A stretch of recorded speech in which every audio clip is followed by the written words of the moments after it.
पवित्र राखी पूर्णिमा उपलक्षे आपण माने समस्त को हार्दिक शुभेच्छा एवं शुभकामना। आपणकर जदि धनुराशि हुई थाए तेबे एही भिडियोटी को थरे मात्र शेष पर्यंत देखंतु।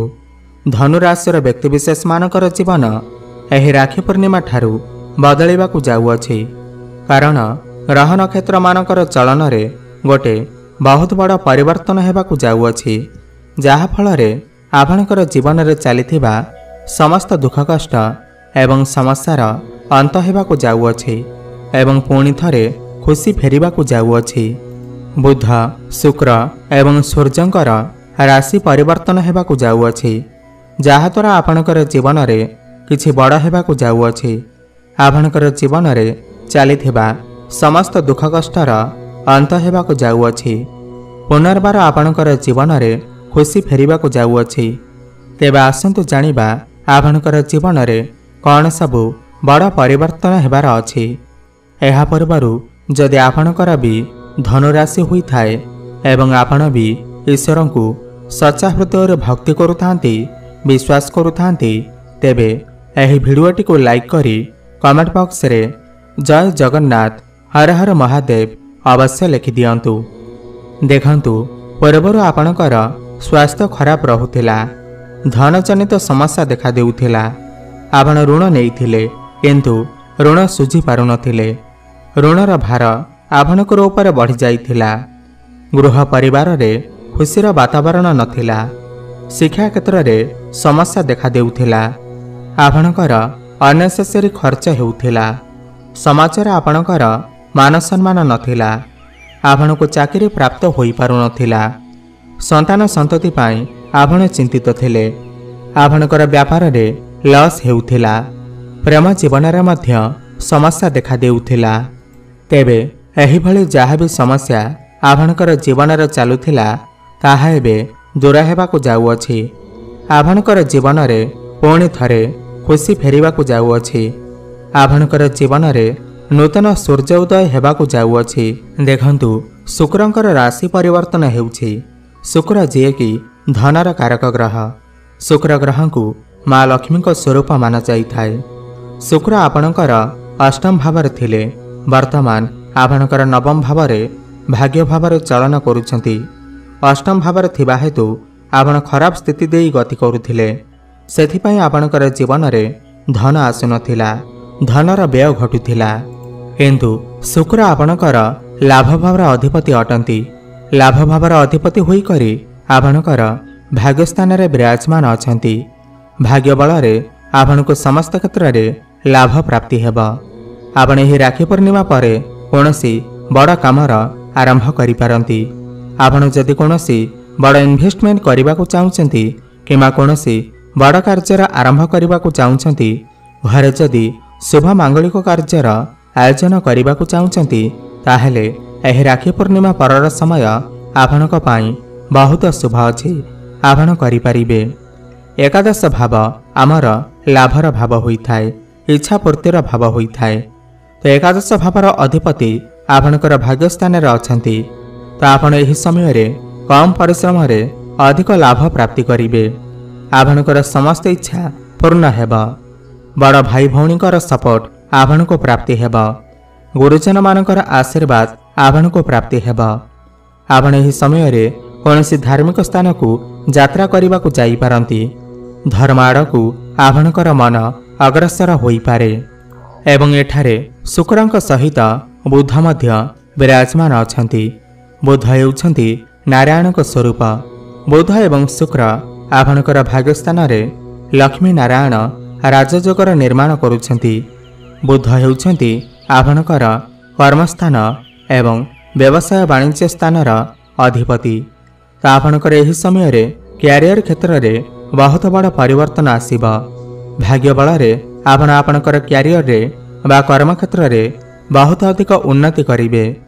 व्यवहार वाणिज्य रे मध्य आपणको लाभ प्राप्ति हेबा। आपणकर डेली इनकम रे मध्य वृद्धि आसीबा। आपण एही समय मध्य रे पैसा किछि रोजगार करि परिबे। कर्म क्षेत्र रे आपणको भाग्य साथ देबा। आपणकर समस्त कार्य सुरखुरी रे होई जिबा। ऊपर ऑफिसरंकर सपोर्ट आपणको प्राप्ति हेबा। कर्मक्षेत्र में आपण गोटे अजब शांतिर अनुभव करेंगे। जो मानक पाखरे कौनसी चाकरी बाकरी नहीं तो सेमानक पाई एही राखी पूर्णिमा परर समय अत्यंत शुभ अटे। आपण को कौनसी नूतन चाकरी मध्य प्राप्ति होई पारे। आपण एही समय रे किछि नुआ व्यवसाय मध्य आरंभ करि पारंती जहा आगकू जाई आपण को सफलता प्राप्ति करैब। चाकरी क्षेत्र रे प्रमोशन हेबार मध्य जोग बनुअछि। तो कर्म क्षेत्र को नहीं एही राखी पूर्णिमा परर समय अत्यंत शुभ अटे। एही राखी पूर्णिमा परे आपणकर वैवाहिक जीवन मध्य बहुत भल रहिबा, कारण बुध हेउछंती वैवाहिक जीवनर अधिपति।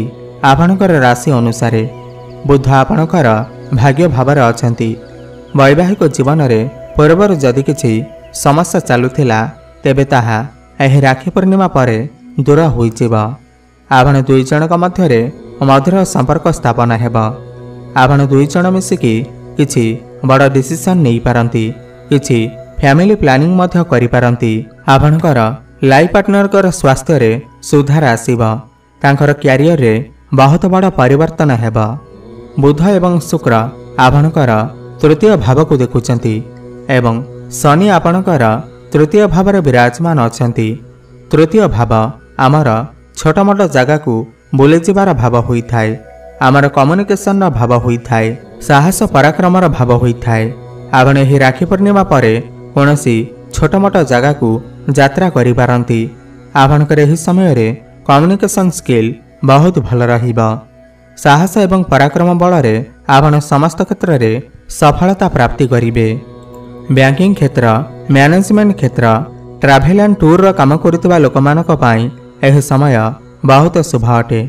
ऑनलाइन काम करुवा लोक मानक पई किंबा डिजिटल क्षेत्र रे काम कार्य करुवा लोक मानक पई बहुत शुभ समय अटे। आपण आपणकर बाणी द्वारा किछि पैसा रोजगार करि पारंती। आपणकर बाणी एही समय रे बहुत मधुर बनिबा। आपणकर बाणी द्वारा लोकमाने आपणक आड़कू अग्रसर होई पारंती। एही समय रे आपणकू पारिवारिक सुख प्राप्ति हेबा। परिवार रे आपण एक अजब शांतिर अनुभव करिवे। आपणकर धन बढ़िबा। आपणकर बैंक बैलेंस बढ़िबा। आपण जदि किछि ऋण बा धार आकार रे काहाठारु पैसा नेबाकू चाहुचंती ताहेले एही राखी पूर्णिमा परर समय आपणक पई शुभ अटे। आपण ऋण नहीं पारिबे। देखंतु पंचम भावर अधिपति मंगल देव आपणकर षष्ठ भावर थिले, किंतु राखी पूर्णिमा परे आपणकर सप्तम भाव को चलन करिवे। पंचम भाव शिक्षा क्षेत्र एवं आपणकर प्रेम जीवनर भाव होइथाय। तो एही राखी पूर्णिमा परे आपण आपणकर शिक्षा क्षेत्र रे बहुत अधिक उन्नति करिवे। काहेकि ना मंगल केंद्र रे विराजमान रहिबे, बलवान स्थिति रे रहिबे, रुचक नामक राजयोगर निर्माण करिवे। आपण एही समय रे कौनसी उच्च शिक्षा करि पारंती, कौनसी स्थान रे एडमिशन नेबाकू जाई पारंती। आपणकर जदि किछि एग्जाम अछि तो एही राखी पूर्णिमा परर समय बहुत शुभ अटे। सरकारी क्षेत्र रे कार्य करुवा लोकमानक पई एही समय बहुत शुभ अटे। आपणकर प्रेम जीवन पई मध्य एही समय अत्यंत शुभ अटे। काहेकि ना मंगल आपणकर सप्तम भावर अछंती। आपणकर भल पाइबा व्यवहार रूप मध्य नहीं पारे। प्रेम जीवन रे जहाँ भी किछि समस्या चालुथिला तेबे ताहा एही राखी पूर्णिमा परे दूर होइजिबा।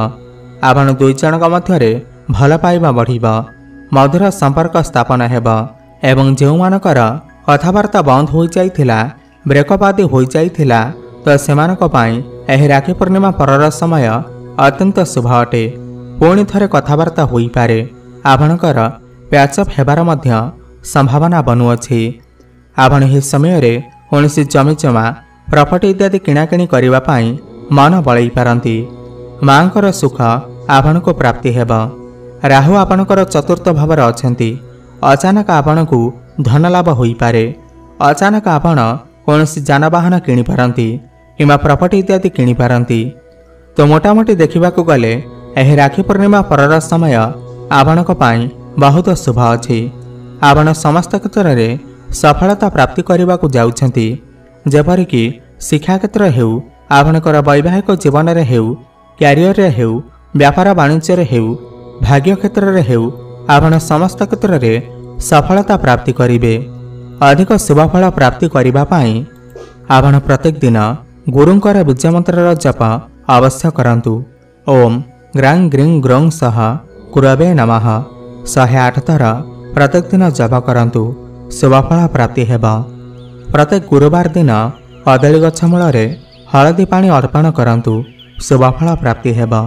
ଏବଂ ହନୁମାନ ଚାଳିଶାର ପାଠ କରନ୍ତୁ ଏବଂ ପ୍ରତ୍ୟେକ ଦିନ ସୂର୍ଯ୍ୟଙ୍କୁ ଜଳାର୍ଘ୍ୟ ଅର୍ପଣ କରନ୍ତୁ। ଶୁଭଫଳ ପ୍ରାପ୍ତି ହେବ।